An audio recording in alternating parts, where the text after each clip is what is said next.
aussi, je vous salue dans le nom merveilleux de notre Seigneur et Sauveur Jésus-Christ.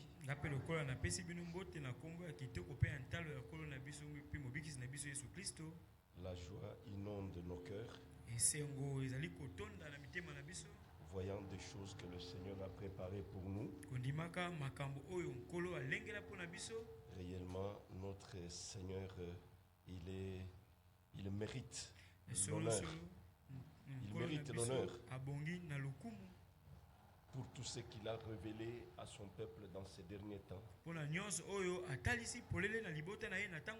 devrions nécessairement arriver à la connaissance de tous ces points pour notre préparation. Et si vous êtes réellement attentif, vous verrez l'importance de ces retransmissions avec les choses qui sont en train d'être dites. Ce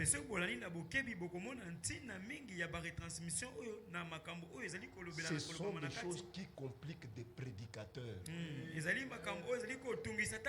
Même quand ils veulent faire de l'orgueil, ils ne peuvent pas parler ces choses ici. Et ils ne prêcheront pas. Ça, nous devons nous le dire ouvertement.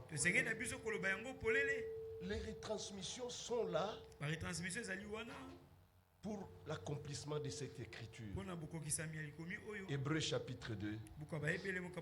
C'est pourquoi nous devons d'autant plus nous attacher aux choses que nous avons entendues, de peur que nous ne soyons emportés loin d'elles. Ces choses ici, nous les avons entendues, mais nous devons les entendre encore, de peur que nous ne soyons emportés loin d'elles. Et surtout que nous avons reçu aussi un prophète qui nous a apporté la révélation de la parole. Et en raison de cela, nous devons aussi accomplir cette écriture de 2 Pierre chapitre 1er le verset 19. Et nous tenons pour d'autant plus certaine la parole prophétique, à laquelle vous faites bien de prêter attention, comme une lampe qui brille dans un lieu obscur, jusqu'à ce que le jour vienne à apparaître et que l'étoile du matin s'élève dans vos cœurs. Donc, à la fin ici, il est question de tenir d'autant plus certaine la parole prophétique que nous avons reçue. Et la seule manière de tenir plus certaine cela, c'est de les réécouter à tout moment. Pas seulement la parole prophétique, mais aussi ce qui est dit dans Actes des Apôtres chapitre 2e, le verset 42. Il persévérait dans l'enseignement des apôtres,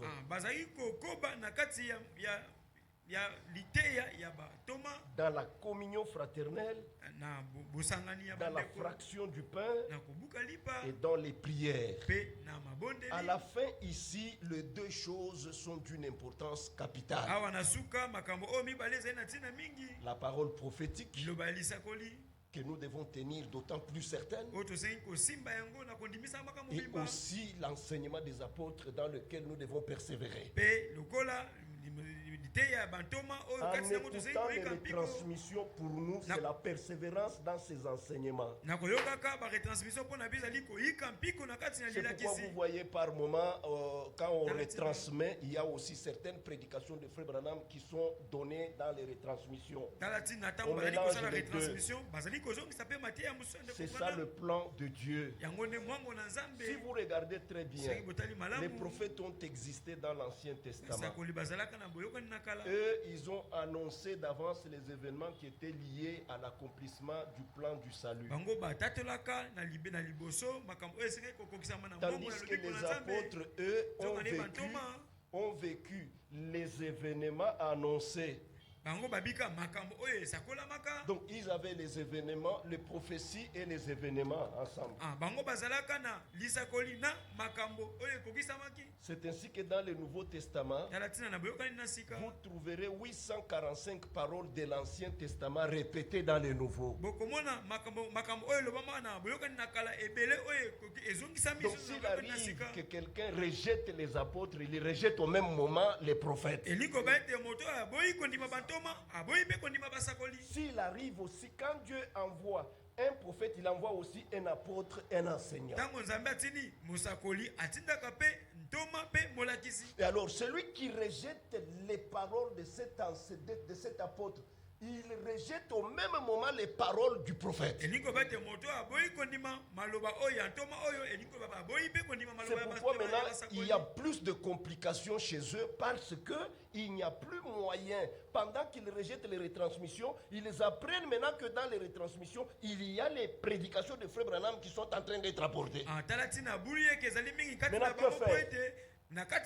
Que faire maintenant? Vous avez rejeté les retransmissions pensant qu'il n'y a seulement qu'un enseignement de Franck. Mais là-bas, il se trouve aussi les retransmissions de paroles prophétiques.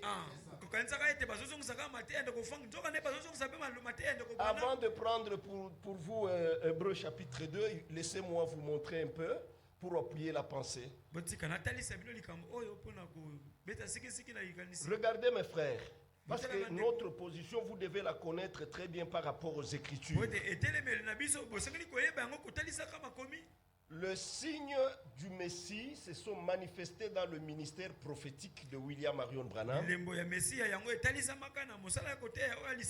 Depuis le 7 mai 1946 jusqu'en décembre 65. Frère Branham, à la fin de chaque prédication, il pouvait faire l'appel, la ligne pour la prière, et il pouvait discerner les pensées du cœur, et il pouvait prier pour les malades. Et cela est défini comme étant le dernier signe chez les nations, selon Luc chapitre 17, le verset 30. Et ce dernier signe-là est aussi défini dans la prédication de William Marion Branham comme étant les signes de la venue du Fils de l'homme.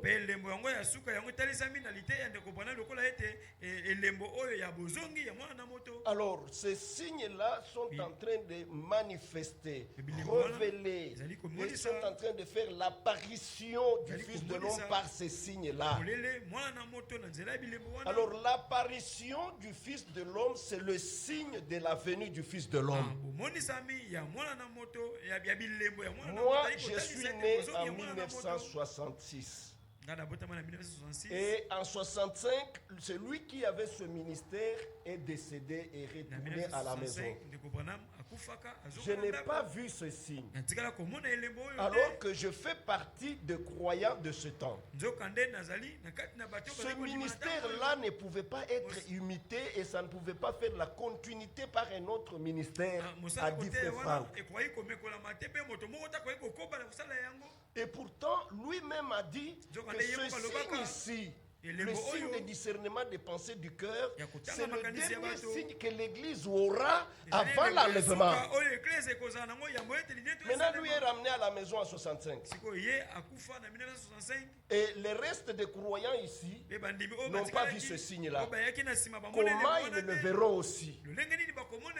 C'est là que le Seigneur est allé vers Frère Franck pour lui dire: mon serviteur, lorsque j'aurai amené la dernière action, je te parlerai de nouveau. Alors, arrivé le 19 septembre 2023, c'était un mardi matin.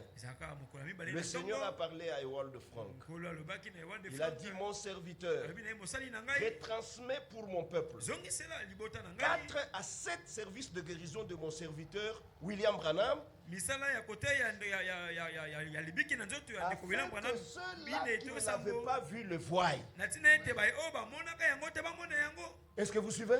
Donc cela devrait se faire par retransmission. Ça devrait se faire par retransmission. Dieu connaît les retransmissions. Il a recommandé de les retransmettre. Mais c'est malheureux. Toi, tu ne connais pas, mais Dieu connaît. Tu veux aller où? Tu veux faire quoi? Est-ce que vous comprenez? C'est alors qu'on a retransmis. Et tout le monde a vu sur toute la terre entière. Tous ceux-là qui étaient connectés ce jour-là ont vu ce service se passer avec beaucoup plus d'onction. Et dans le monde entier, beaucoup de frères et sœurs ont expérimenté la guérison divine. Voyez-vous mes frères? Que Dieu vous bénisse richement. Alors ça c'est notre position. Parce que nous on comprend très bien les choses, comment cela se passe. Allons-y dans Hébreu. Hébreu chapitre 2e. Là nous lisons ce qui suit. Dans Hébreu chapitre 2. Le verset 10. Il convenait en effet que celui pour qui et par qui sont toutes choses et qui voulait conduire à la gloire beaucoup de fils et élever à la perfection par les souffrances le prince de leur salut. Car celui qui sanctifie et ceux qui sont sanctifiés sont ici d'un seul. Dans la Bible de Frère Franck, là, il est très bien traduit. Il est dit, sont issus d'un seul Père. Je voulais que tout le monde souligne cette pensée parce que c'est avec la pensée là que nous allons chercher à pouvoir entrer dans plusieurs écritures pour une bonne compréhension. C'est pourquoi il n'a pas honte de les appeler frères. Lorsqu'il dit j'annoncerai ton nom à mes frères, je te célébrerai au milieu de l'assemblée, et encore je me confierai en toi, et encore me voici, moi et les enfants que Dieu m'a donnés. Ainsi donc, puisque les enfants participent au sang et à la chair,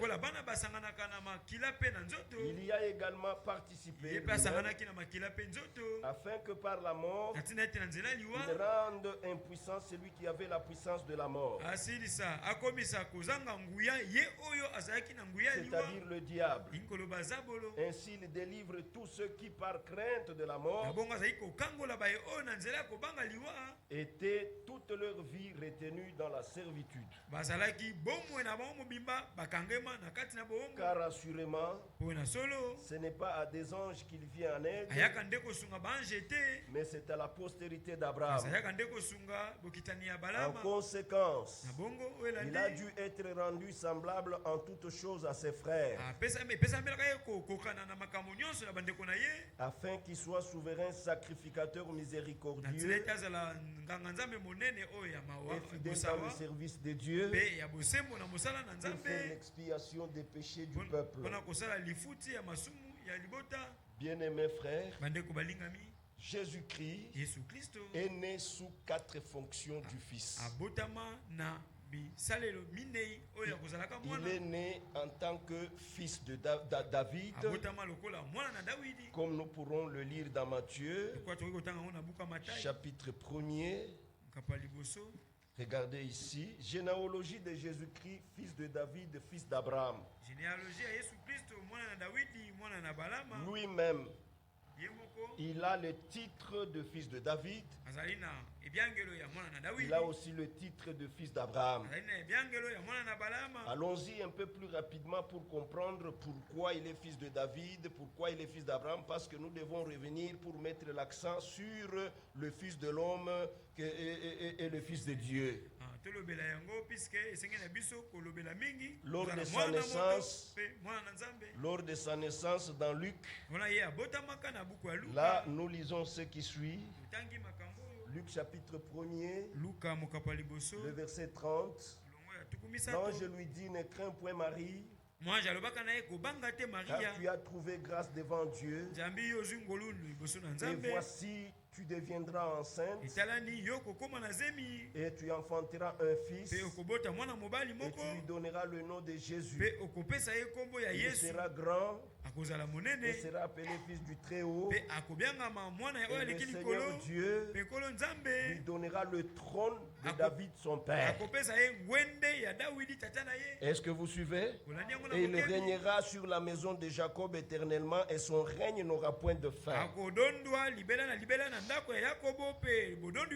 Regardez que par le sang du Fils de Dieu, il nous a rachetés. Et dans Apocalypse chapitre 1er, il est dit, le verset 5, dernière portion de l'Écriture, à celui qui nous aime et qui nous a délivrés de nos péchés par son sang et qui a fait de nous un royaume de sacrificateurs pour Dieu son Père, étant devenu un royaume de sacrificateurs. Le chapitre 5 d'Apocalypse montre que nous régnerons aussi avec lui.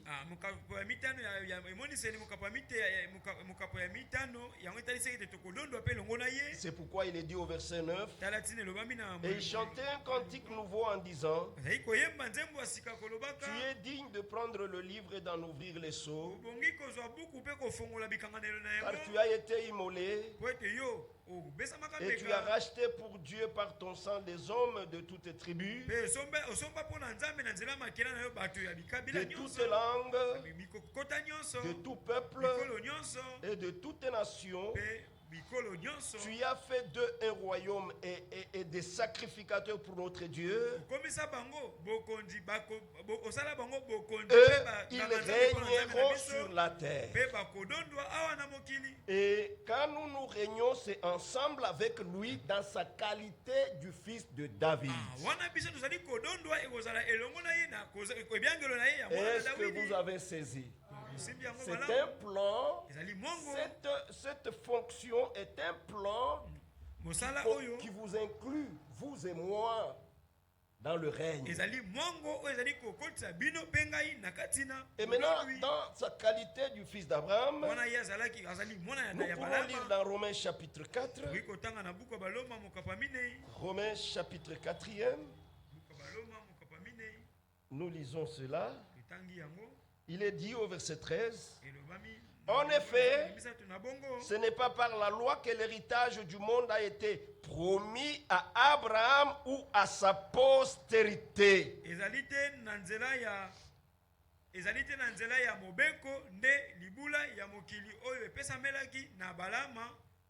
Donc, l'héritage de ce monde a été promis à Abraham et à sa postérité. Et sa postérité, c'est Christ. Comme il est écrit dans Galates chapitre 3, le verset 16. Or, les promesses ont été faites à Abraham et à sa descendance. Il n'est pas dit à ses descendances comme s'il s'agissait de plusieurs, mais à sa descendance comme il s'agissait d'une seule, c'est-à-dire à Christ. Donc Christ, en tant que descendant d'Abraham, il est l'héritier de la promesse de l'héritage de ce monde.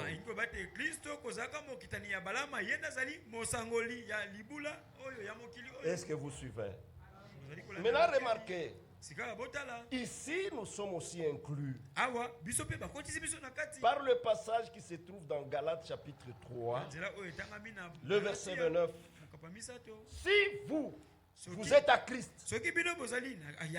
vous êtes descendant d'Abraham, héritier selon la promesse. Là aussi, il y a un plan qui nous inclut. Est-ce que vous avez compris? Maintenant, en tant que fils de Dieu, regardez, frères bien-aimés, dans Luc, il est dit, vous m'excuserez, je suis enrhumé. Regardez dans Luc,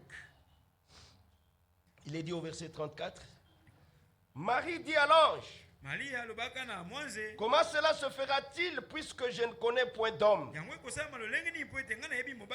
L'ange lui répondit, le Saint-Esprit viendra sur toi et la puissance du Très-Haut te couvrira de son ombre.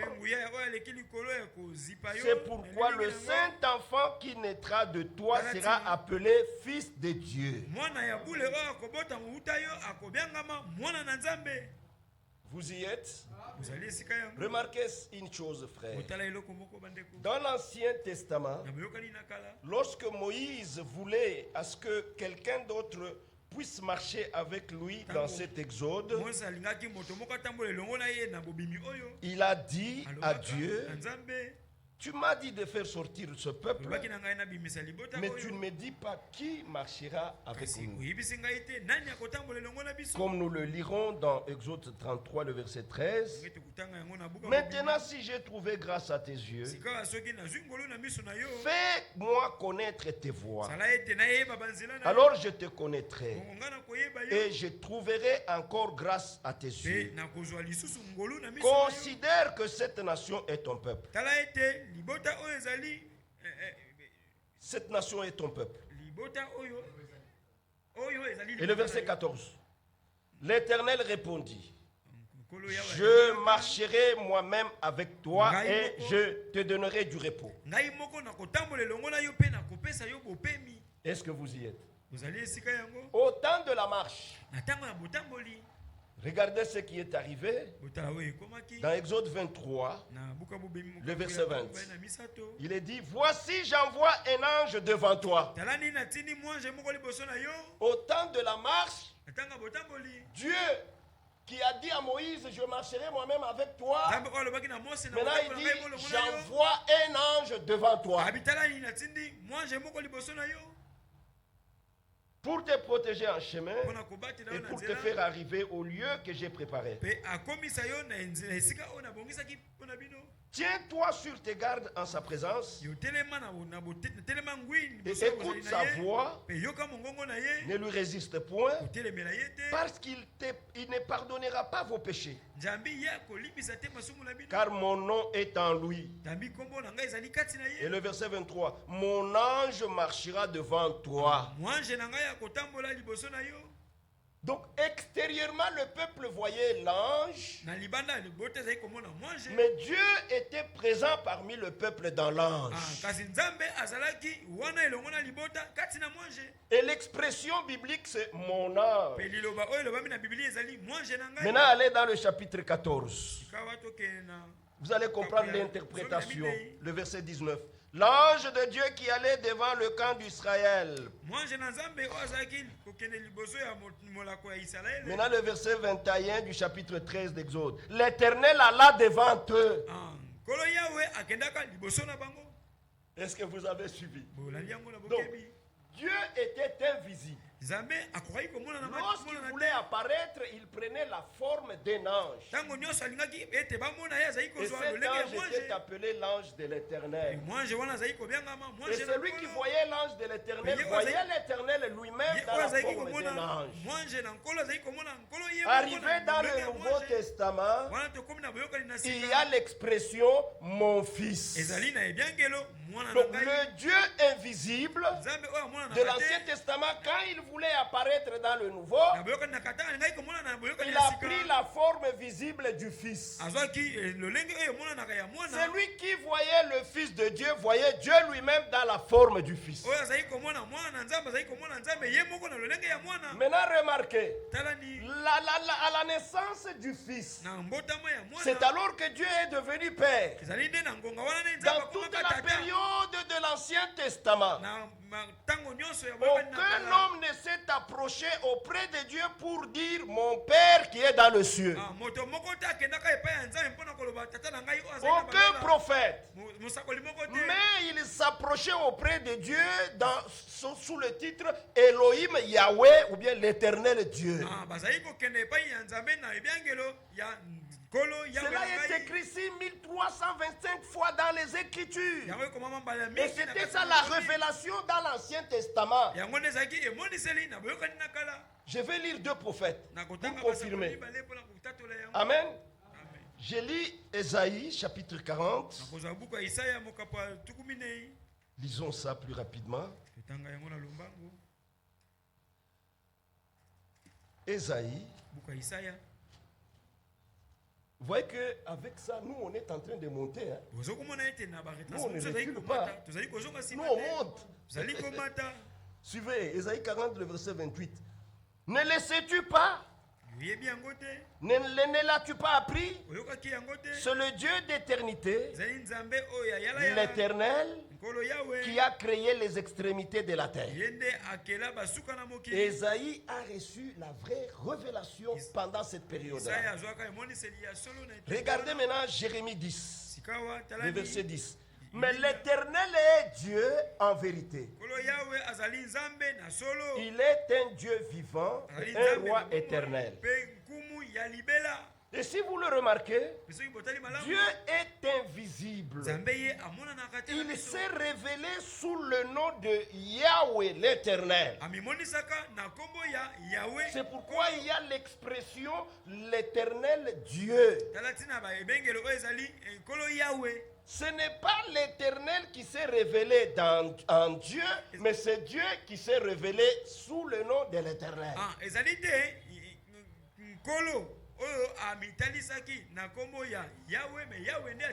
Et quand nous arrivons dans le Nouveau Testament, c'est là maintenant que, à la naissance du Fils, le Dieu de l'Ancien Testament est devenu Père.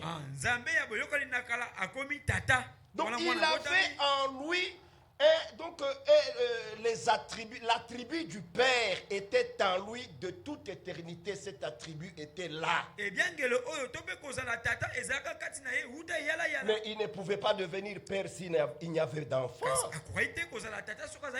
C'est comme nos enfants à nous, quand ils sont là, dès qu'ils se marient, donnent naissance, c'est alors qu'ils peuvent avoir le titre de père par rapport à l'enfant qui est né pour lui. Est-ce que vous y êtes? C'est pourquoi nous lisons encore deux hommes de Dieu qui ont reçu le mandat de garder l'évangile. L'un, il a le mandat de l'évangile chez les nations, l'autre a le mandat de garder l'évangile chez les païens, chez les juifs. Nous allons lire la révélation qu'ils ont eux reçue, parce que c'est la même révélation que nous aussi on a reçue. Nous lisons Paul chez les Éphésiens chapitre 1er. Là il est dit au verset 3. Béni soit Dieu et Père de notre Seigneur Jésus-Christ. Est-ce que vous suivez? Regardez cette révélation ici. Pierre l'a trouvée aussi. Dans 1 Pierre, chapitre 1er, il est dit au verset 3. Béni soit Dieu, le Père de notre Seigneur Jésus-Christ. Dieu est devenu Père à la naissance de Jésus. Alors quand Jésus n'était pas encore né, aucun prophète ne s'est approché auprès de Dieu pour l'invoquer sous ce titre du Père. Vous pouvez aller prendre l'écriture qui est en rapport avec Israël, mais la paternité de Dieu devrait être en rapport avec l'humanité entière. Est-ce que vous y êtes? Parce qu'il avait en lui cet attribut du Père. C'est pourquoi dans l'Ancien Testament, c'est sous forme de prophétie que cela est annoncé. Bien-aimés frères et sœurs, la relation entre Père et Fils a existé dans la parole prophétique à cause de toi et à cause de moi.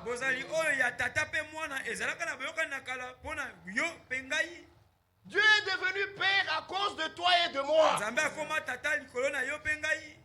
Lisons un peu quelques prophéties en rapport. Nous sommes dans Psaume chapitre 2, le verset 7.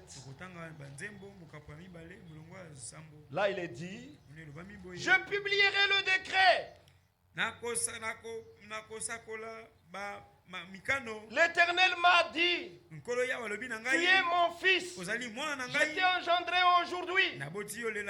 Demande-moi, je te donnerai les nations pour héritage. Il fallait qu'il soit fils engendré pour qu'il devienne héritier. Parce que l'engendrement, cela veut dire sortir sortir des entrailles. Pour que vous puissiez comprendre ça, prenez ensemble avec moi Genèse pour interpréter cela correctement. Regardez dans le livre de Genèse. Lorsque Abraham se souciait déjà qu'il mourrait sans enfant, il dit au Seigneur que maintenant je vais m'en aller. Je n'ai pas eu de fils. C'est héritier Eliezer de Damas qui était né dans ma maison, qui sera mon héritier.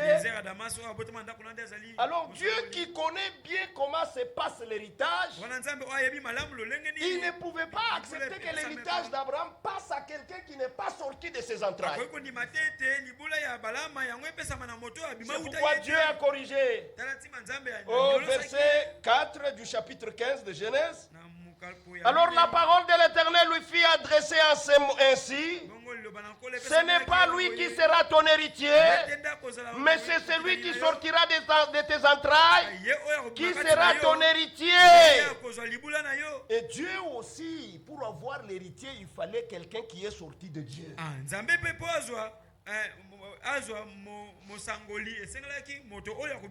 Et tous les apôtres avaient compris comme ça. Et aujourd'hui, nous aussi, nous comprenons comme tous les apôtres avaient compris. Oui, lisons un peu ça. Là où il est écrit,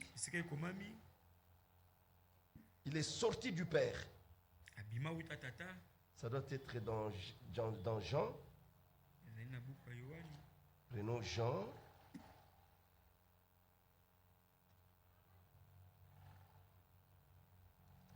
Là où il est dit qu'il est sorti du Père.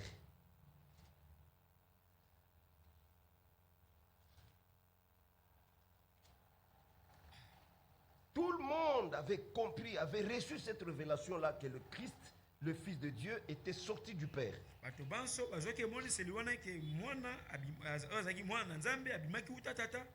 Oui. Qu'il est sorti du Père. Ça doit être dans Jean chapitre 16. Merci beaucoup mon frère. Merci. Que Dieu vous bénisse richement. Oui, c'est là-bas à partir du verset 28. Il est dit, commençons même à partir du verset 27. Car le Père lui-même vous aime parce que vous m'avez aimé. Et que je prierai le Père pour vous. Car le Père lui-même vous aime. Parce que vous m'avez aimé et que vous avez cru que je suis sorti de Dieu. Donc il aurait fallu d'abord qu'il y ait un fils sorti de Dieu. C'est là que Frère Franck a utilisé le mot géniteur, afin que lui, Dieu, soit le géniteur. C'est pourquoi je vous ai appelé à souligner la pensée dans Hébreux chapitre 2, le verset 10, là où il est dit, celui qui sanctifie et ceux qui sont sanctifiés sont issus d'un seul Père.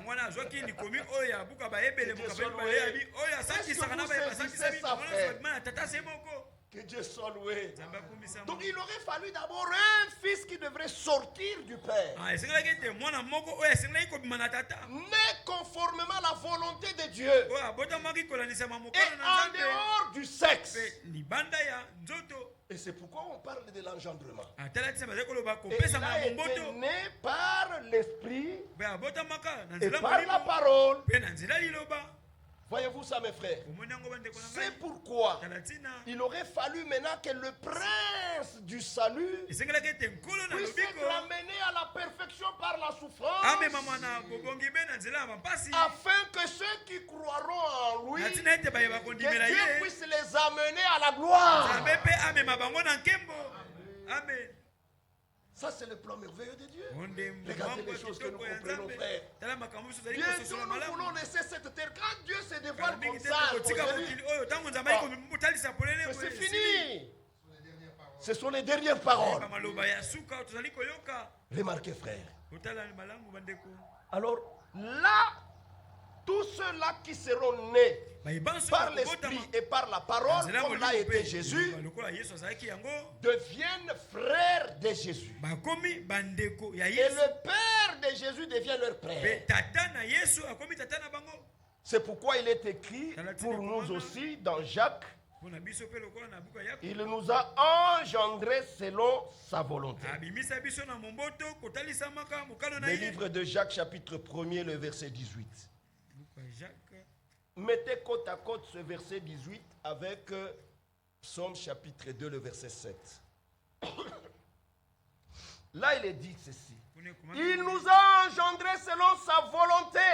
Non pas selon la volonté des hommes, mais selon sa volonté, Dieu nous a engendrés par la parole de vérité, afin que nous soyons en quelque sorte les prémices de ces créatures. Tous ceux-là qui ont expérimenté l'engendrement par l'esprit et par la parole, Jésus est devenu le premier-né d'entre eux. Et la fin de leur voyage, ils seront semblables à lui.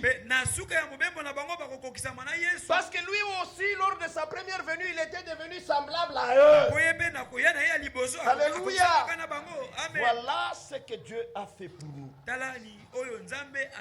C'est pourquoi il est écrit, mes frères, dans l'écriture de Galates, il est dit pour nous, dans Galates chapitre 3, les versets 6e et 26e, car vous êtes tous fils de Dieu par la foi en Jésus-Christ. Voyez-vous maintenant, frère, nous sommes maintenant par notre foi dans le Fils, nous sommes devenus aussi des fils. Est-ce que vous suivez? C'est par notre foi. Vous tous qui avez été baptisés en Christ, vous avez revêtu Christ.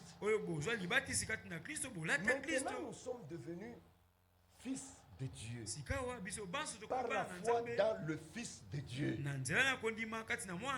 alors tous ceux-là qui ont été nés de nouveau par la même sémence par laquelle le Fils était né, de même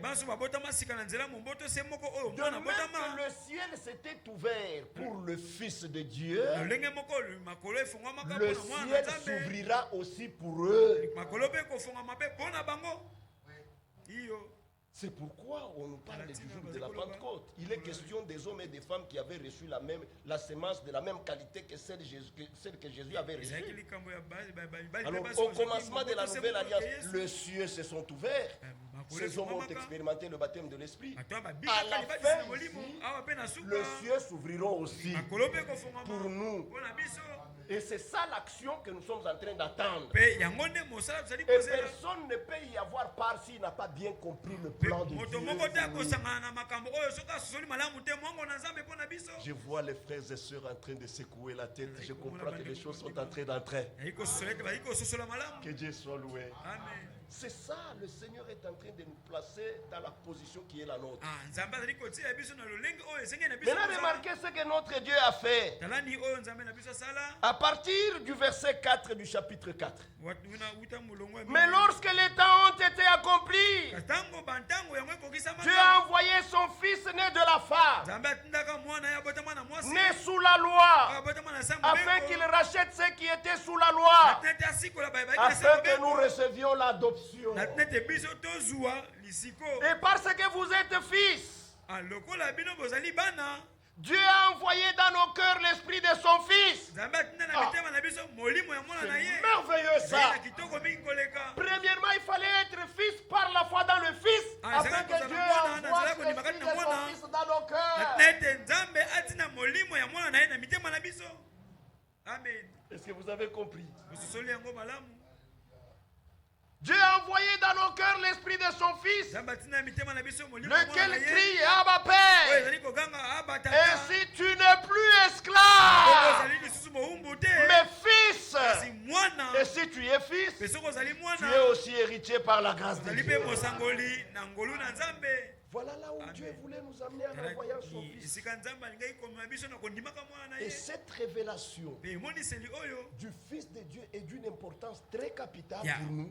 Parce que c'est quand il est devenu tel que la rédemption avait été possible pour toi et pour moi. Est-ce que vous avez saisi la pensée? Alors quand on parle de Jésus-Christ en tant que Fils de Dieu, il est l'agneau qui ôte le péché. Il est le médiateur. Il est l'avocat. Il est le souverain sacrificateur assis sur le trône de grâce. C'est un rapport avec son humanité. Mais il n'était pas seulement fils de Dieu, il était aussi le Seigneur. Est-ce que vous y êtes? Maintenant remarquez, dans Matthieu chapitre 16, il pose la question à ses siens. Qui dites-vous que je suis, moi, le Fils de l'homme? Ils l'ont connu comme Fils de Dieu, Fils du Dieu vivant. Maintenant, ils devraient le connaître aussi dans sa qualité du Fils de l'homme. Et nous disons, Jésus, en tant que Fils de l'homme, il est prophète Dieu. Le prophète promis de Deutéronome, chapitre 18, le verset 15.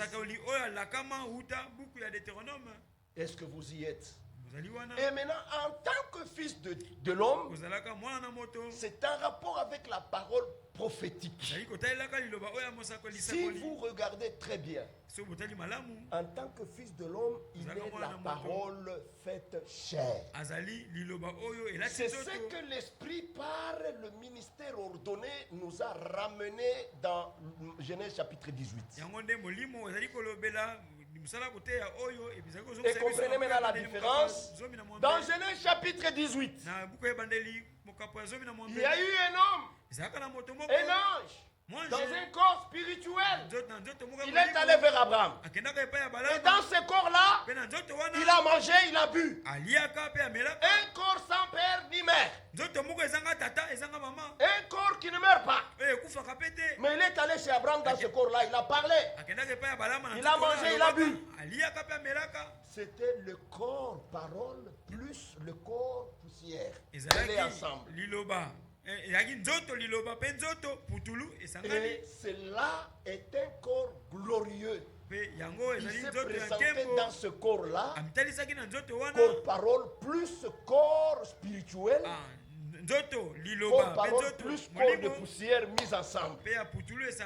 Et quelque part dans les prédications de frère Branham, il est en train de dire, regardez, quand il voulait aller vers Abraham, il a appelé Michael, il a dit Michael viens, Gabriel vient, et il a formé un corps pour Michael, entre là-bas. Il a formé aussi un corps pour Gabriel, entre là-bas. Et si vous le lisez, Louis frère Franck, définissant les deux anges, il dit l'ange Michael c'est un ange de contestation, tandis que l'ange Gabriel c'est un ange de bonnes nouvelles. Il a pris les deux parce qu'il allait dans une mission de détruire Sodome et Gomorrhe. D'un côté, la bonne nouvelle devrait être annoncée. À l'autre, de l'autre côté, il fallait aussi la contestation contre ceux-là qui pouvaient faire du mal aux anges. Mais lui est resté avec Abraham. Et c'est pourquoi il se réfère là-bas. Il dit là, c'est le Fils de l'homme. Là-bas, c'est le Fils. C'est ça la révélation. Mais quand vous lirez dans la Genèse, vous ne trouverez pas ça.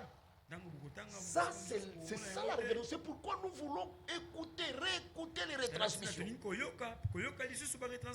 Est-ce que vous suivez? Et nos frères aujourd'hui qui sont dans leur corps, parole, dans la 6e dimension, ils ne mangent pas. Ils ne mangent pas. Ils attendent lorsque le Seigneur va quitter les cieux des cieux, il vient avec tous ses corps paroles, et tous ces corps paroles seront vêtus de corps de poussière. Alors maintenant nous aurons des corps glorieux avec lesquels nous irons manger au festin de nos noces.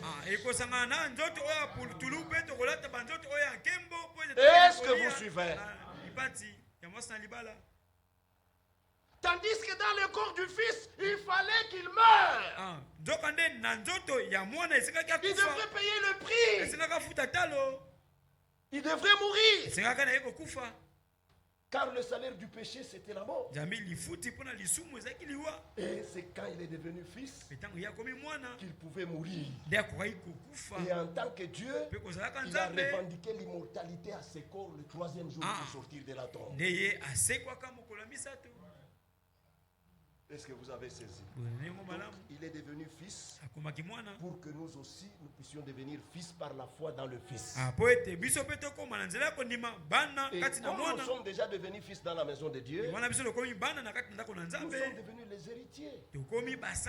Et c'est pourquoi l'Écriture dans Éphésiens chapitre 1er dit: en lui nous sommes devenus les héritiers. Donc dans l'héritier nous sommes devenus les héritiers. Dans l'élu, nous avons été élus. Amen. Ça, c'est un plan merveilleux. Et vous savez, en rapport avec la sanctification, aucun homme impur ne peut se sanctifier lui-même. Selon la loi de Dieu, toi tu es impur, tu peux te sanctifier comment? Tu peux te sanctifier comment? C'est impossible, frère. Selon la loi de Dieu, c'est celui qui est pur qui sanctifie l'impur. Lisons Nombre chapitre 19. C'est très merveilleux. Dans Nombre chapitre 19, le verset 19, celui qui est pur fera l'aspersion sur celui qui est impur. Alors dans le cas d'espèce, il fallait que celui qui est saint puisse sanctifier tous ceux-là qui ont été nés dans le péché et conçus dans l'iniquité.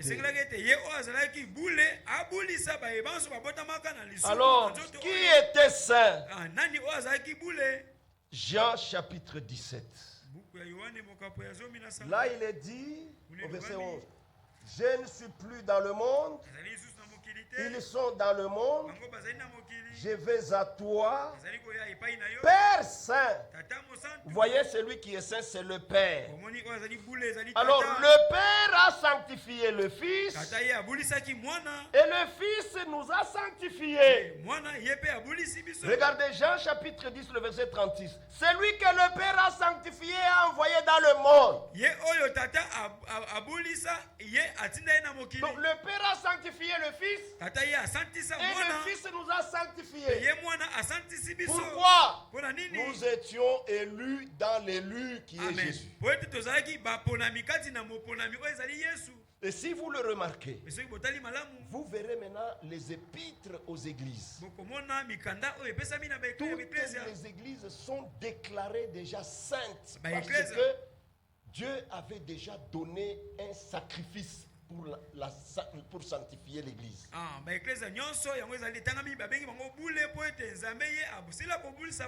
Et c'est ainsi que lors de la première venue du Seigneur, Dieu se révélait dans le Fils. Alors à la fin, lors de sa seconde venue, Dieu se révélera dans ses fils et dans ses filles. C'est ce que nous attendons maintenant. Donc, au commencement de la nouvelle alliance, Dieu se révélait dans le Fils. Et à la fin, Dieu se révèle dans des fils et des filles de Dieu. Disons cela. Disons cela. Prenons les deux Écritures. Je pense tout au long de la semaine, on avait encore touché ça. Lors de la première venue, il est venu étant semblable à nous. Oui, c'est ce que nous avons lu dans Hébreux chapitre 2, le verset 14. Mais nous mettons tellement l'accent sur le verset 17. En conséquence, il a dû être rendu semblable en toutes choses à ses frères. Vous voyez? Rendu semblable en toutes choses à ses frères. Et tout celui qui avait été destiné au salut acceptera la mort du Seigneur Jésus-Christ à la croix et fera l'expérience de la nouvelle naissance.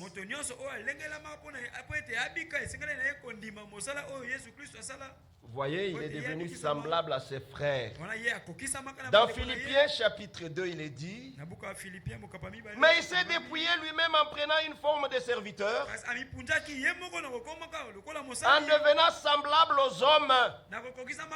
Lors de la première venue, lui est devenu semblable aux hommes pour porter sur lui les péchés des hommes. Donc l'homme était divin. Par la désobéissance, il est tombé. Alors le divin est devenu homme à la ressemblance de l'homme qui est tombé pour ramener l'homme dans sa position divine. Et c'est ce qui va se réaliser bientôt. C'est ce qui va se réaliser bientôt, tout à l'heure là. Voyez les choses que l'Esprit est en train de nous parler. En rapport avec ce que nous attendons, frère. Et non pas vous retrouver dans vos propres programmes. En ce moment ici, vous devez venir nous prêcher, l'eau toujours présente au rocher, Israël au Kadesh Barnea. Alors qu'Israël est déjà traversé le Jourdain.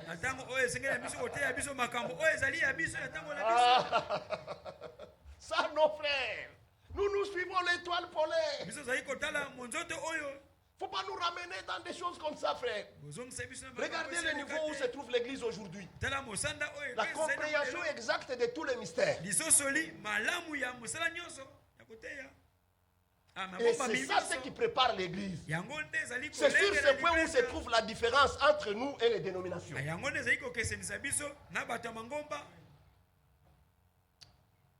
Maintenant, suivez. Il est devenu semblable aux hommes.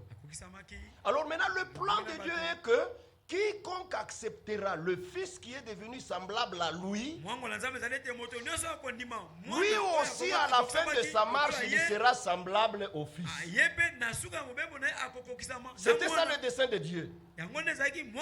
Lisons encore cela. Romains chapitre 8, le verset 29. Car ceux qu'il a connus d'avance, il les a aussi prédestinés à être semblables à l'image de son Fils. Voilà. Le Fils est devenu semblable à nous. Mais tous ceux-là que Dieu avait connus d'avance, Dieu les a prédestinés à être semblables à l'image de son Fils. Mais le Fils est l'image du Dieu invisible. Et quand nous serons à l'image du Fils, nous serons à l'image de Dieu. Parce que nous aurons des corps qui sont semblables à ceux des anges de Dieu dans le ciel. Que Dieu soit loué. Ça, c'est la première écriture. La deuxième se trouverait dans le livre de Philippiens. Dans le livre de Philippiens, le chapitre 3, le verset 20. Mais nous sommes citoyens des cieux. Nous attendons aussi comme sauveur le Seigneur Jésus. Jésus-Christ, qui transformera le corps de notre humiliation en le rendant semblable au corps de sa gloire, par le pouvoir qu'il a de s'assujettir toutes choses.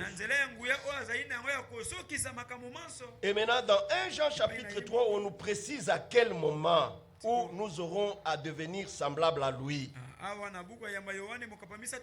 Remarquez, le point est toujours placé sur le fait d'être enfant de Dieu. Voyez que l'amour le Père nous a témoigné pour que nous soyons appelés enfants de Dieu. Et nous le sommes. Si le monde ne nous connaît pas, c'est qu'il ne l'a pas connu. Bien-aimés, nous sommes maintenant enfants de Dieu. Et ce que nous serons n'a pas encore été manifesté. Mais nous savons. Nous savons. Est-ce que vous le savez aussi? Nous savons que lorsqu'il paraîtra, nous serons semblables à lui. Amen. Très merveilleux. Tout ça, c'est parce que Dieu est devenu fils en Jésus-Christ. Tout ça, ça sera possible à cause de ce dessein-là. Nous serons semblables à lui. Parce que nous le verrons tel qu'il est.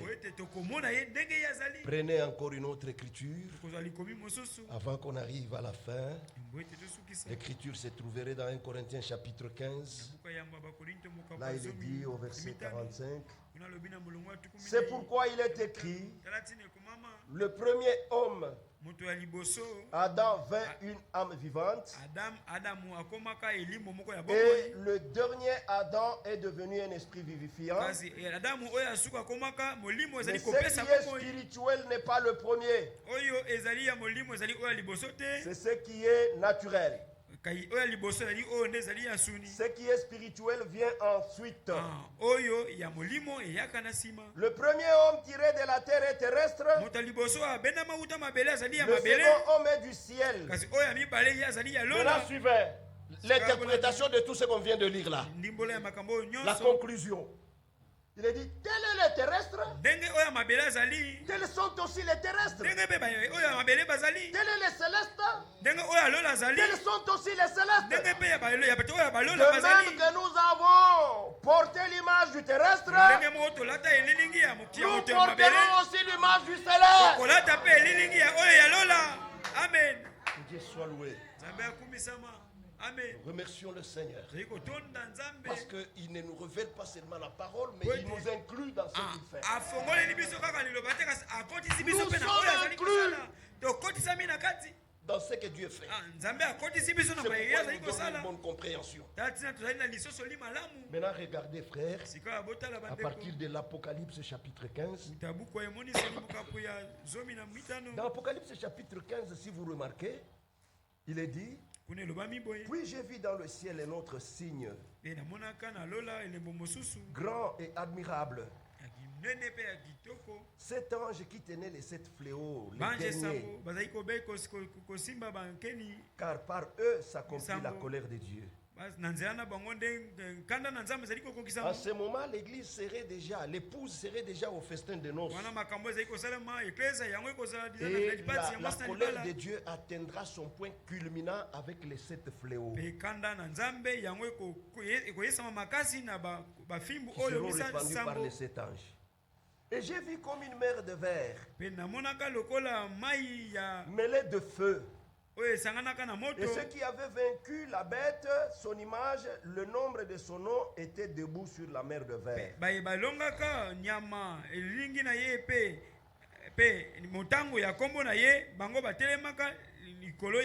Ayant des harpes de Dieu, ils chantaient le cantique de Moïse, le serviteur de Dieu, et le cantique de l'agneau en disant, tes œuvres sont grandes, admirables, Seigneur Dieu Tout-Puissant. Tes voies sont justes et véritables, roi des nations. Bien-aimés, je vous invite à vérifier très bien à partir du Apocalypse chapitre 4, le verset 6. Là, il est dit, il y a encore devant le trône comme une mer de verre. Donc, ici, Jean a vu la mer de verre au ciel devant le trône. Et maintenant, dans le chapitre 15, comment expliquer que les 144 000 qui sont restés sur la terre et la Vierge folle peuvent se retrouver devant encore la mer de verre qui est devant le trône de Dieu au ciel? Comment expliquer ça? Vous y êtes? C'est la raison pour laquelle on vous a donné Matthieu 25. Et là, frère Franck dit que le trône de Dieu ne sera pas seulement au ciel. En ce moment, le trône de Dieu sera encore sur la terre. Et quand le trône est transféré sur la terre, et la mer de verre qui est devant lui. Disons. Est-ce que vous y êtes? C'est ainsi que on nous a lu Matthieu 25. Matthieu 25, on parle du trône de Dieu. Oui, sur la terre. Matthieu chapitre 25, le verset 31. Lorsque le Fils de l'homme viendra dans sa gloire avec tous les anges, il s'assiera sur le trône de sa gloire. Voilà. Donc il vient s'asseoir sur le trône de sa gloire. C'est en ce moment-là que les vierges folles et les 144 000 qui seront restés lorsque nous serons déjà partis dans l'enlèvement et seront sur la terre. Les 144 000 sortiront d'Israël. Les vierges folles, eux, sortiront de l'église. Donc, et c'est l'église qui sera restée. Et de l'église sortira l'épouse. Maintenant, cette église-là, c'est ça la vierge folle qui se retrouve déjà dans Apocalypse chapitre 15 devant la mer de verre. On les déclare des vainqueurs parce qu'ils n'ont pas pris la marque de la bête, le nombre de son nom, et ils n'ont pas pris même le quoi encore, l'image. Ils n'ont pas adoré l'image de la bête. Trois choses. C'est ainsi qu'il nous a encore ramené dans Apocalypse chapitre 20. Et si vous le remarquez, dans Apocalypse chapitre 12, lorsque nous voulons monter pour aller au ciel, Michael va pousser une voix qui va faire précipiter tous les esprits méchants dans les lieux célestes. Ils vont tomber sur la terre et la voie reste libre. Nous montons, nous partons. Est-ce que vous y êtes? Alors, lorsque nous aurons à retourner pour entrer dans le règne, comme c'est le règne de 1000 ans, alors là maintenant on prend le diable, le premier verset, il y a le même Michael vient avec une chaîne. Il lit le diable. Il le lit, il ouvre le capuchon. Il l'introduit là-bas et c'est fini parce que c'est lui qui est à la base de plusieurs guerres qui sont en train de monter sur la terre. Pourquoi il faut le lier? Parce que c'est lui qui a toujours suscité le roi à la guerre. Comme le règne de paix vient, il ne faudrait pas qu'une nation puisse dresser l'épée contre une autre. Bien-aimés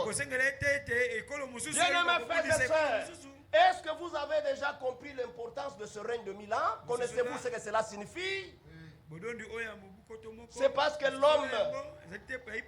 l'homme qui avait été créé à l'image de Dieu, il devrait aussi avoir la vie éternelle de Dieu. Mais quand il a désobéi, Dieu avait dit: le jour où tu mangeras, tu mourras. C'est pourquoi, si vous le remarquez très bien, vous verrez le jour d'Adam était de... tous les jours qu'Adam vécurent furent de 930 ans et puis il mourut. Mais un jour devant Dieu c'est 1000 ans. 1000 ans devant nous c'est un jour devant Dieu. Donc, quand Adam est mort à 930 ans, il n'a pas expérimenté un jour devant Dieu. Maintenant, Dieu a mis sur pied le plan de la rédemption pour racheter l'humanité qui était tombée par la désobéissance.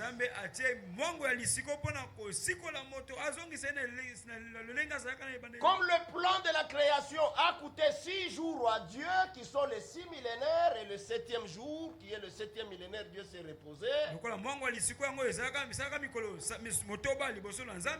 Quand Dieu vient maintenant pour la rédemption, il fallait encore 6 jours et le 7e millénaire qu'il y ait un repos de la terre, repos total.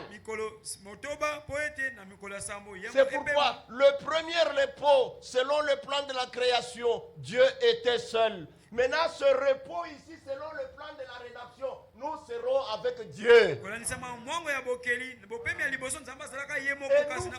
1000 ans devant Dieu. Alors Dieu va dire à Satan, tu vois maintenant, tu vois, l'homme a fait un jour devant moi. C'est ça le règne qui nous attend. Tout celui qui est né de nouveau, baptisé par le Saint-Esprit, il fera un jour devant Dieu le règne de paix. Est-ce que vous y êtes, mes frères? Est-ce que vous avez saisi bien cette pensée? Maintenant, on attaque un peu le Fils de l'homme. Regardez, frère, regardez. Quand vous prenez Ézéchiel, une question avait été posée à Frère Branham. Frère Branham, êtes-vous le Fils de l'homme? Frère Branham a dit, je ne suis pas le Fils de l'homme, mais un Fils de l'homme. Jésus était le Fils de l'homme. Jésus était le Fils de Dieu. Jésus était le Fils de David. Jésus était le Fils d'Abraham. Donc, il y a une différence entre un Fils de l'homme et le Fils de l'homme. Lisons. Est-ce que vous y êtes? Allons dans Ézéchiel.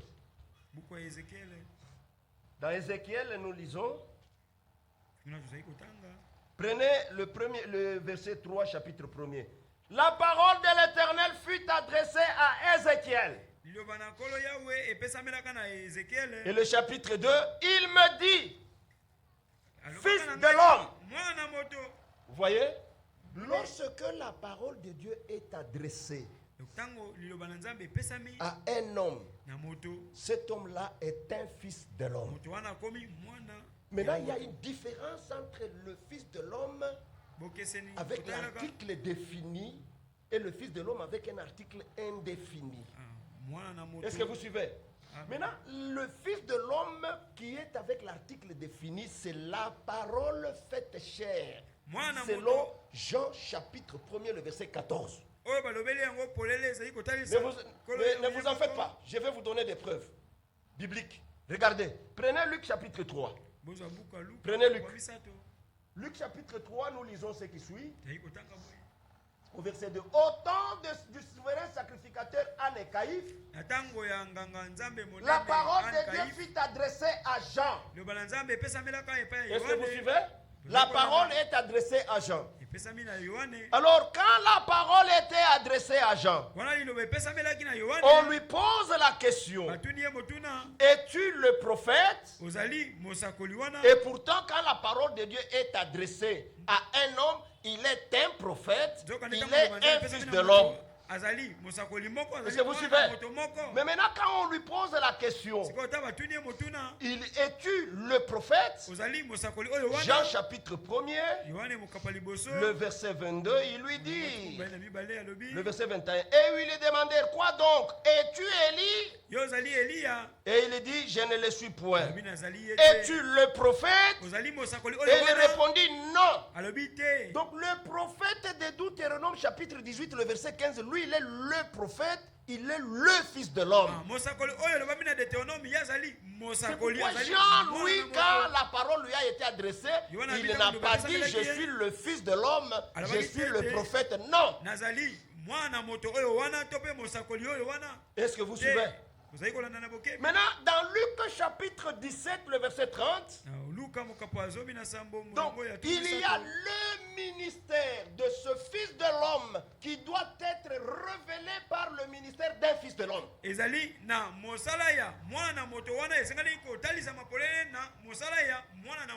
Est-ce que vous suivez ça? C'est pourquoi, mes frères, si vous le regardez très bien, sur ce point-là, beaucoup sont tombés et ils n'ont pas su comment faire la différence. Et quand Frère Branham pouvait maintenant discerner les pensées du cœur, il parlait de Dieu dans la chair humaine, Dieu dans son église universelle, Dieu dans des hommes, Dieu dans des femmes. Est-ce que vous suivez?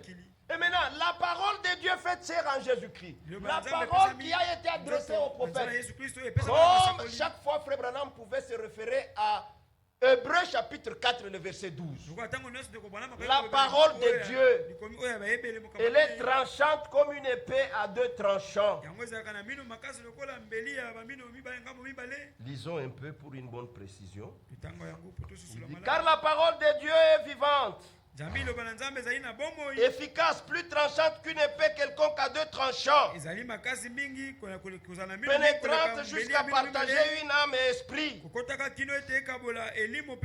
jointure et molle, elle juge les sentiments et les pensées du cœur. Maintenant regardez, lorsque la parole avait été adressée à Samuel, dans le livre de Samuel chapitre 19, là Samuel dit: viens, je te dirai ce qui se passe dans ton cœur. Samuel chapitre 9, le verset 19. Je te dirai tout ce qui se passe dans ton cœur. Quand la parole est adressée à un homme, cet homme-là peut discerner les pensées du cœur. Quand la parole est faite chair en Jésus-Christ, il discernait les pensées du cœur. Mais là, c'est le prophète Dieu. Ici, c'est le prophète de Dieu. Est-ce que vous avez saisi? C'est ça la différence. Un fils de l'homme, le fils de l'homme Jésus, qui est la parole de Dieu faite chair. Que le Seigneur notre Dieu vous bénisse richement. Est-ce que je puis apporter aussi vos salutations aux autres frères, là où nous serons? Ça va, que Dieu vous bénisse richement.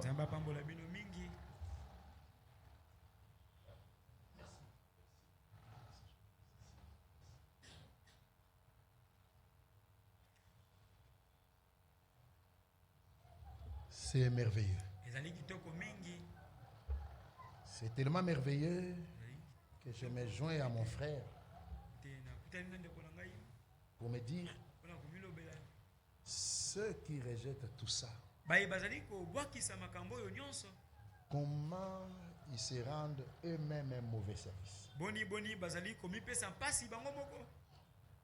Comment? Ceux qui ont des téléphones Android, regardez dans le groupe de l'Assemblée, la prédication de notre frère Louis sera postée. Et prenez le temps de la réécouter. Prenez le temps de la réécouter. Parce que je suppose que le Seigneur a prévu des choses pour que l'action finale qu'il va réaliser ne puisse pas échouer.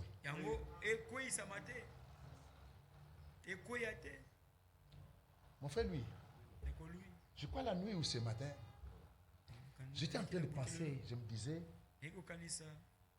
comment est-ce que maintenant le Seigneur nous parle de ce qui va se passer après l'enlèvement? Il parle des vierges folles qui vont rester, qui seront devant le trône.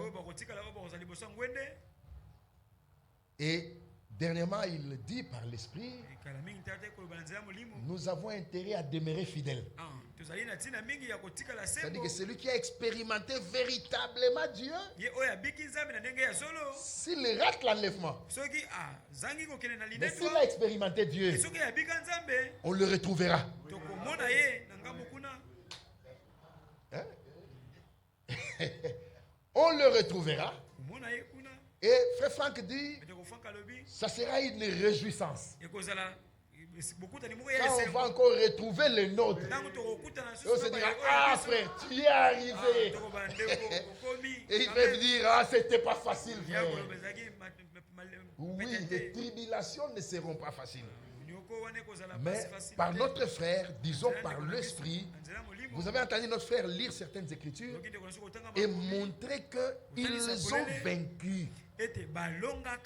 Donc même la bête n'a pas pu les ébranler de leur foi, puisque l'expérience de départ avant l'enlèvement était solide. Tout vient de là. C'est comme ça que nous avons répété les jours passés qu'il arrivera un temps où chacun restera dans la position dans laquelle il se retrouvera. Le croyant, dont l'expérience est allée jusqu'au baptême du Saint-Esprit, scellé dans les corps, expérimentera le dernier déversement et nous partirons. Les autres, c'est-à-dire les païens, les incrédules qui n'auront pas crié et les vierges folles, ils resteront dans le même état. Et tous ces groupes entreront dans le couloir après l'enlèvement dans le même état. C'est-à-dire, l'incroyant ne croira pas.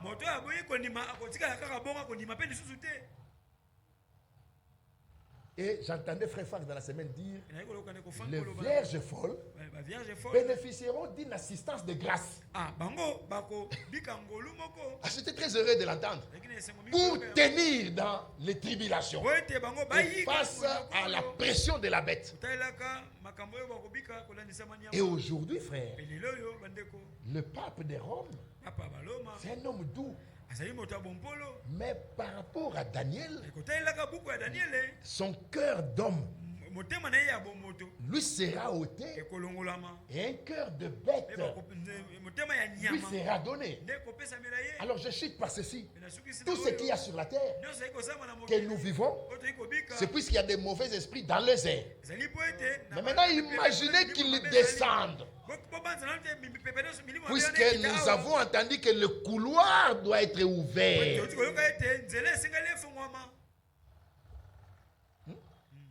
Frère, la parole est belle. Lui, Dieu te bénisse. Tu m'as cassé quand tu as dit voudrez-vous que j'amène les salutations. Sinon, j'allais te retenir. Mais avant de partir, si tu as une ouverture, reviens, frère. Avant de partir, si tu as une ouverture, s'il te plaît, reviens. Peu importe le nombre de jours, reviens. Frère, regardez. Avant qu'on prie, regardez, par rapport à la pensée que notre frère a donnée, Daniel, je crois. Je ne sais pas si je vais retrouver un verset. Regardez. Daniel.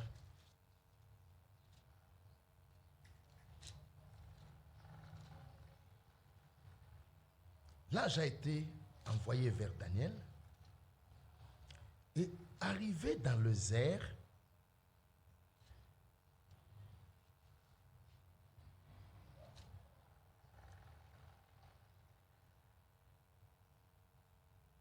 oh là là, on les retrouvera. Arrivé dans le désert, un mauvais esprit a bloqué l'ange. Il l'a bloqué. L'Écriture parle d'un prince de Perse. Pour dire un mauvais esprit dans les airs a bloqué l'ange. Et si je ne me trompe pas, l'ange a fait 21 jours. Il était envoyé chez Daniel. Mais il n'était pas arrivé. Bloqué dans les airs. Et il a fait 21 jours. Jusqu'à ce que Michael est venu pour les libérer, afin qu'ils parviennent jusqu'à Daniel. Et l'ange est arrivé jusqu'à Daniel. Et c'est l'ange qui relate ça à Daniel en disant, ça fait des jours que j'ai été envoyé. Mais j'ai... Pardon? Merci frère, merci. Daniel 10, verset 13. Ah ben voilà, et pourtant j'étais juste à côté. Regardez. Il me dit, verset 12 d'abord, Daniel ne craint rien, car dès le commencement où tu as eu à cœur de comprendre et de t'humilier devant ton Dieu, tes paroles ont été entendues. Et c'est à cause de tes paroles que je viens. Les chefs du royaume des Perses,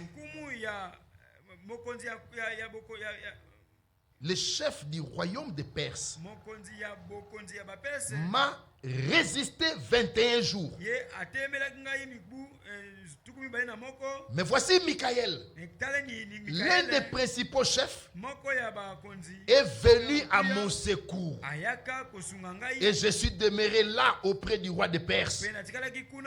Pendant les 21 jours là, il est resté là, bloqué. Je viens maintenant pour te faire connaître ce qui doit arriver à ton peuple dans la suite des temps, car la vision concerne encore ces temps-là.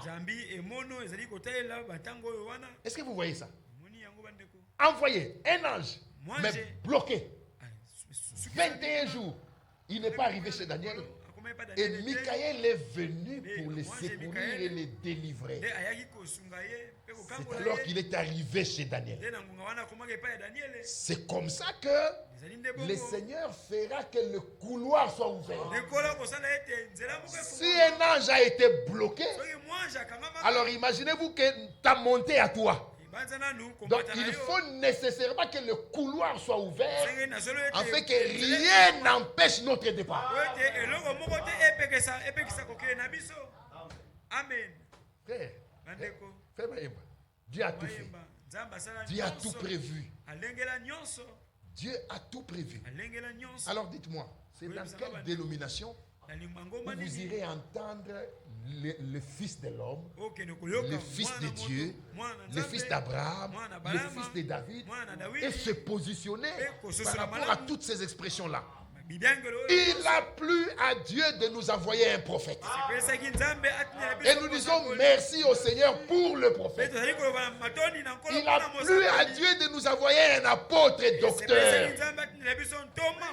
Et nous sommes reconnaissants pour ça. Et nous nous retrouvons aujourd'hui dans ces choses dans lesquelles nous nous retrouvons. Nous nous réjouissons selon ce qu'il nous a été dit. Toi, demeure dans les choses que tu as entendues. Frère, avant de prier, le temps des aventures est fini. Le temps pour nous que nous devons perdre devant des aventuriers, il n'y en a plus. Le temps de confier à des hommes qui s'auto-suscitent, il n'y en a plus.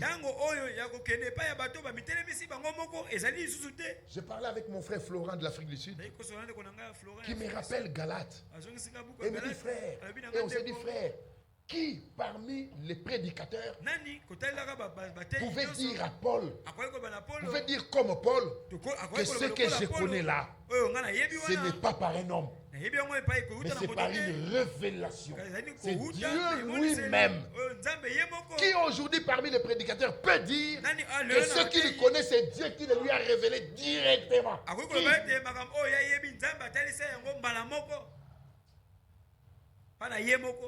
Mais à nous, il est dit, sachant de qui. Alléluia. Amen. À nous, il est dit, sachant de qui vous avez appris ces choses. Il y a deux hommes de Dieu par qui nous avons appris des choses. Et ces hommes-là, eux, ils les ont reçus de Dieu lui-même. Donc, jusqu'à ce jour, nous sommes plus à l'aise d'écouter des hommes qui ont reçu de Dieu. Et en les écoutant, c'est Dieu qui nous écoutons. En les recevant, c'est Dieu que nous recevons. En écoutant la parole qu'il prononce, c'est la parole de Dieu que nous écoutons. Alléluia. Amen. Oui. L'enlèvement arrive. L'esprit vient sur le baptême du Saint-Esprit. L'Esprit vient sur la nouvelle naissance. L'Esprit parle des événements qui arriveront après l'enlèvement, de tous les groupes qui existeront. Et dans une prière, je crois, dans une déclaration en Afrique du Sud, je crois en 2013, j'étais avec frère Franck à Durban. Mais avant Durban, je crois que c'est à Port-Élisabeth, si je ne me trompe pas, où il dit, autrefois je disais, Seigneur, que tous ceux qui ont écouté la parole par ma bouche ne ratent pas l'enlèvement. Mais maintenant je dis, si quelqu'un rate, qu'il soit courageux pour tenir pendant les tribulations et la pression de la bête. L'Écriture décrit le tableau, il ne sera pas facile. C'est pourquoi le premier repos c'était seul, lui seul. Que Dieu bénisse mon frère, lui.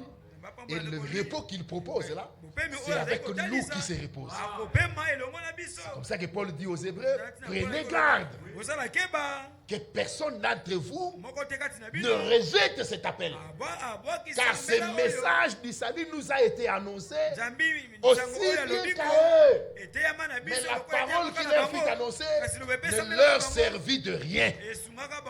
Parce qu'elle ne trouva pas de la foi chez ceux qui l'entendirent. Même les jeunes, nous supplions les jeunes. Mon frère, vous savez, nous avons un agent au travail qui commence à mal se comporter. J'ai pris cet agent, je l'ai fait asseoir. Je lui ai parlé. Regarde, regarde, regarde. L'emploi là, il est difficile. Est-ce que tu ne peux pas prendre conscience? Les gars n'ont pas compris. Hier, c'était samedi. Vendredi matin, il arrive. Il signe la présence. Et il s'éclipse comme s'il va parquer sa voiture. Il va du côté de Fatima. Le matin là, il boit pendant les heures de service. Et de là, il appelle son chef pour lui dire, je ne me sens pas bien, je ne serai pas venu travailler. Quand son chef a entendu, c'est comme si le gars était encore à la maison. Mais il était en train de boire à Fatima. Et il s'est tapé une douzaine de bouteilles de bière. Le matin de vendredi. Et en se levant, des collègues lui ont dit, l'état dans lequel tu es, ne prends pas de voiture. Mais il a démarré. Il est sorti sur le boulevard pour commencer à rentrer chez lui vers 9h, 10h. Et il arrive au niveau de Mandela. Il vient se cogner au béton du saut de mouton le matin. Il se cogne et il meurt.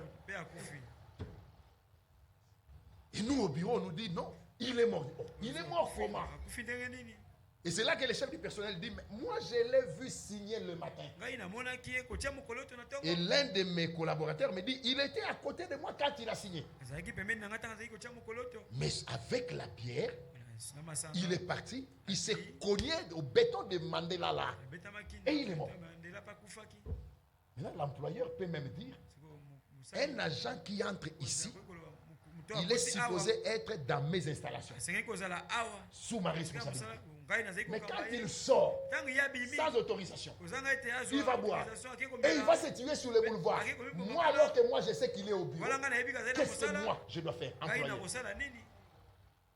J'ai pris cet exemple naturel pour même dire aux jeunes que la vie que vous avez, que nous avons, ne nous appartient pas. À un certain moment, tout peut s'arrêter. Et c'est William Branham qui disait, je fais tout pour ne pas avoir de problème à la frontière. Je fais tout, je mets tout en ordre pour que si jamais l'heure sonnait, que je n'ai pas de problème. Dieu le Seigneur parle. Le temps est passé, vous allez nous excuser. Mais Dieu a parlé aujourd'hui afin qu'aucun homme n'ait des arguments pour dire au Seigneur, non, je n'étais pas au courant, tout ça je ne savais pas. Dieu parle. Et il parle par amour, pour que chacun comprenne qu'il y a une éternité en jeu.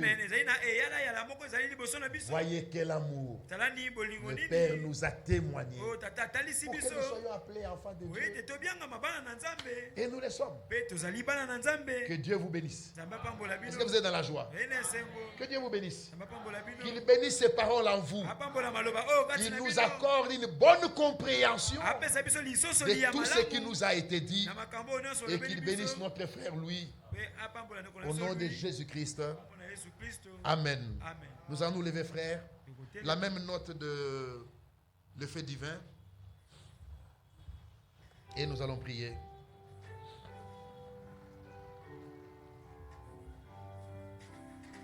C'est merveilleux.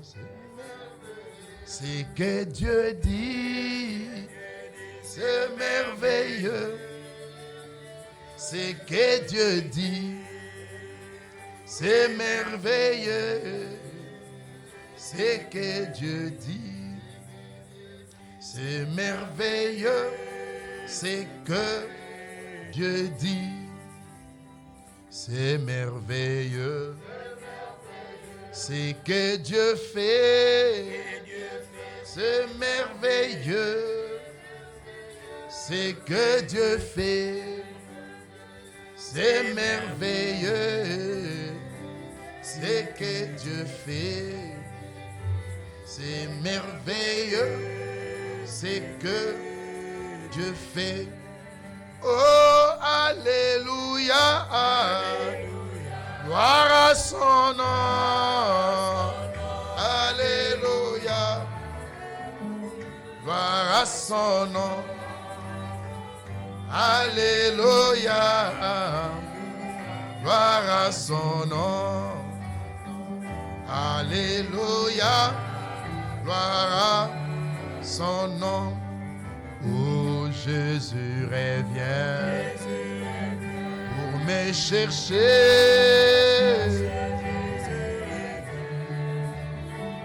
Pour me chercher. Jésus revient pour me chercher.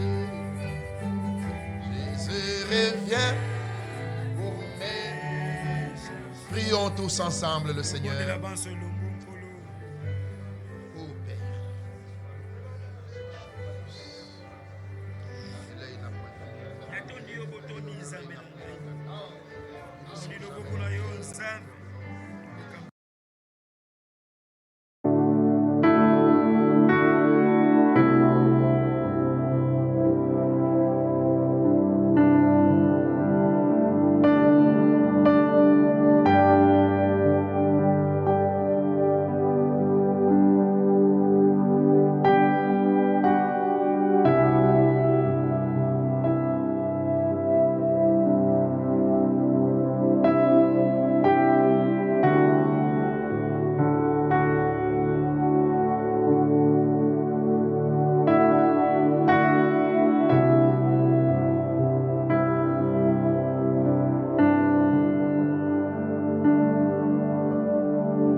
prophète.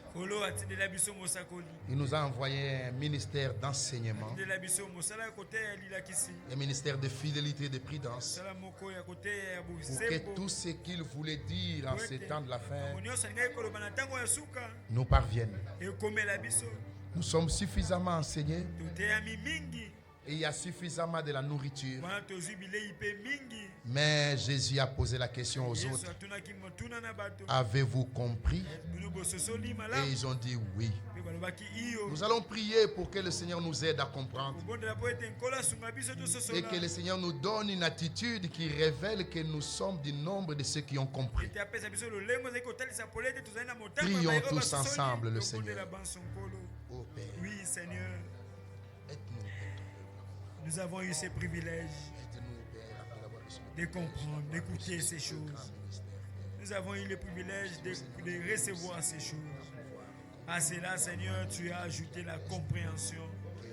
Nous avons eu le privilège de comprendre que nous sommes au temps de la fin, que nous sommes le dernier récipient à ces choses. À cela, Seigneur, tu as la dernière action, Seigneur. Nous avons eu le privilège de comprendre que nous sommes au temps de la fin, que nous sommes le dernier récipient à ces choses. À cela, Seigneur, tu as la dernière action, Seigneur. Nous avons eu le privilège de comprendre que nous sommes au temps de la fin, que nous sommes le dernier récipient à ces choses. À cela, Seigneur, tu as la dernière action, Seigneur.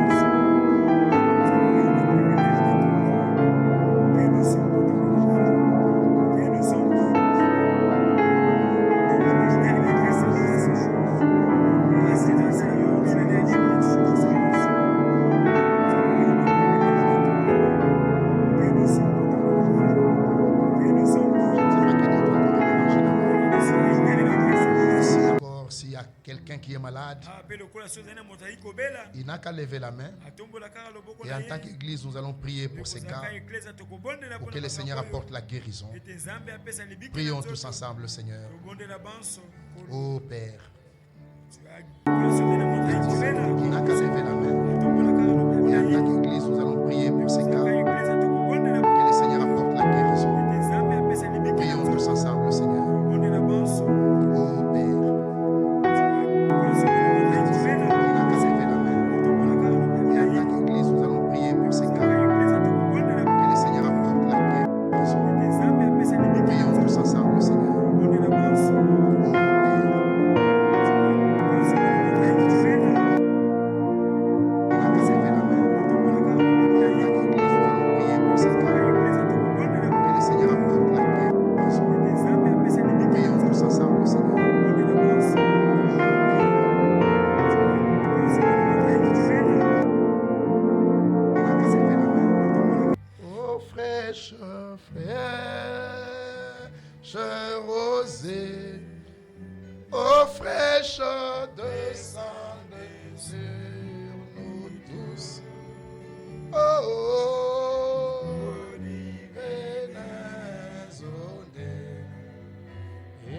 mon frère lui viendra prier pour l'Église.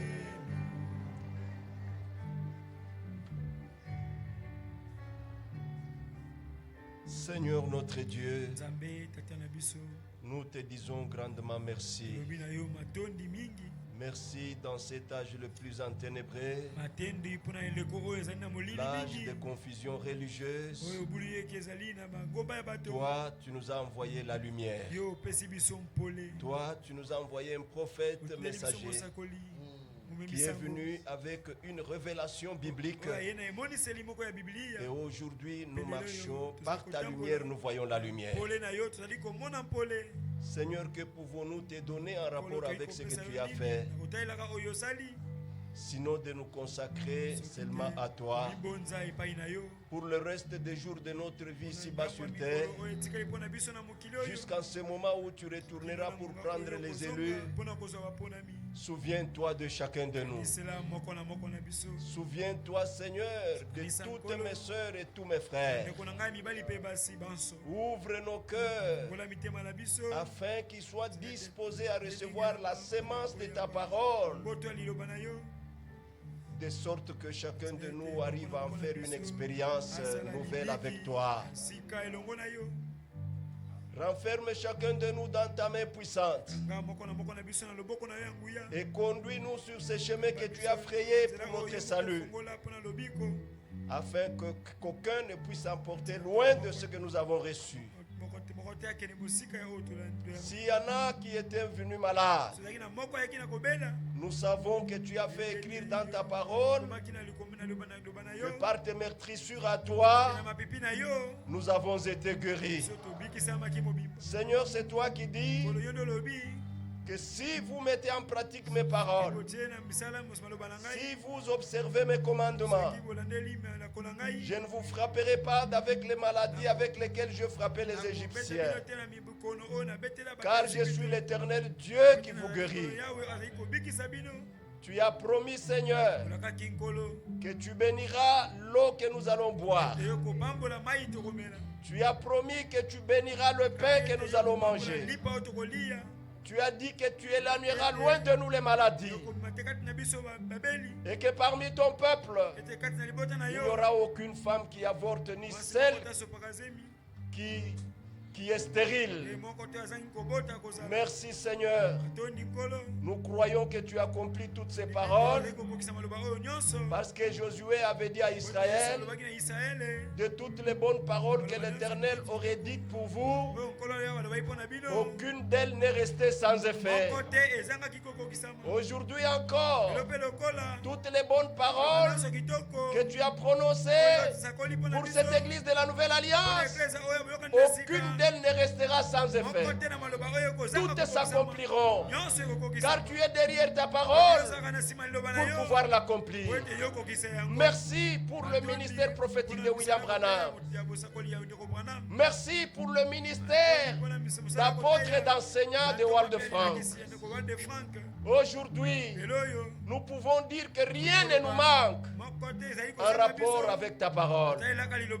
Maintenant, aide-nous à ne pas nous arrêter seulement à l'entendre, mais que nous puissions, oh Dieu, la mettre aussi en pratique. Bénis, oh Dieu, mes frères que tu as placés ici pour nourrir ce peuple. Bénis ce peuple qui est venu écouter ta parole. Assiste chacun de nous, Seigneur. Au nom de Jésus-Christ. Nous te demandons ici avec foi. Amen. Amen.